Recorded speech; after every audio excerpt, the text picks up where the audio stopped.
El tema a presentar es la ley de Faraday y la ley de Lenz. Para iniciar con la ley de inducción de Faraday, es importante comprender dos temas principales. El primero es la inducción electromagnética y el segundo el flujo magnético. La inducción electromagnética es un fenómeno fundamental en el electromagnetismo, el cual se refiere a la generación de un voltaje o corriente eléctrica en un conductor debido a un cambio en el flujo magnético que lo rodea. El flujo magnético se define como el número de líneas de campo que atraviesan una superficie determinada. Es el producto de la intensidad campo por el área transversal. Es representada por la siguiente fórmula. El flujo magnético se mide en Webers, que equivalen a un Tesla por metro cuadrado. Es decir, un Weber es igual a un Tesla multiplicado por un metro cuadrado. La ley de Faraday establece que el voltaje inducido en un circuito es directamente proporcional a la tasa de cambio del flujo magnético a través del mismo circuito.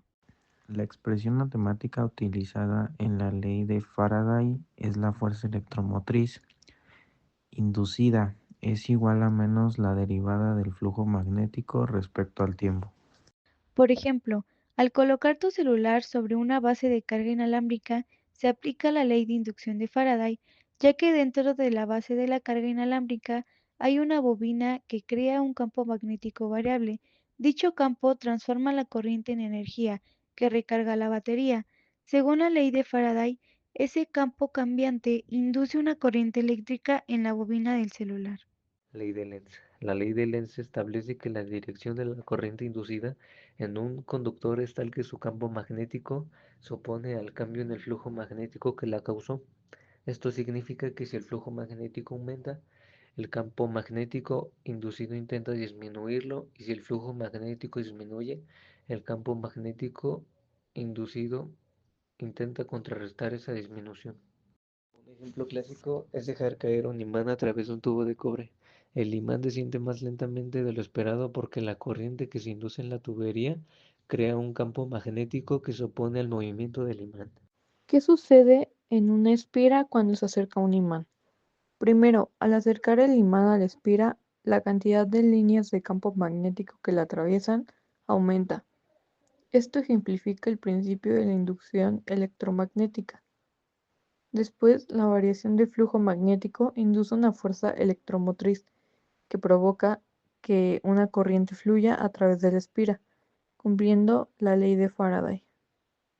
Posteriormente, la espira genera su propio campo magnético. Este campo magnético inducido se orienta para oponerse a la causa que lo creó.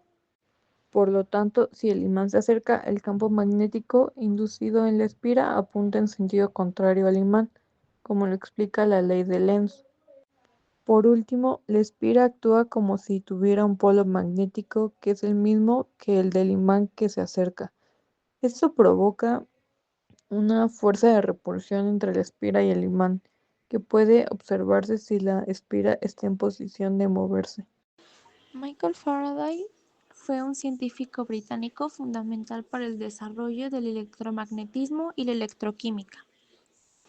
Proveniente de una familia humilde y con educación limitada, comenzó como encuadernador, lo que despertó su interés por la ciencia al leer los libros que llegaban al taller. Su talento lo llevó a trabajar como asistente del químico Humphrey Davy en la Royal Institution. A lo largo de su carrera, Faraday descubrió la inducción electromagnética, base para los generadores y transformadores eléctricos, y formuló conceptos clave como las líneas de fuerza. También investigó fenómenos como el efecto Faraday y realizó aportes importantes a la química, incluyendo la licuefacción de gases y el estudio de la electrolisis.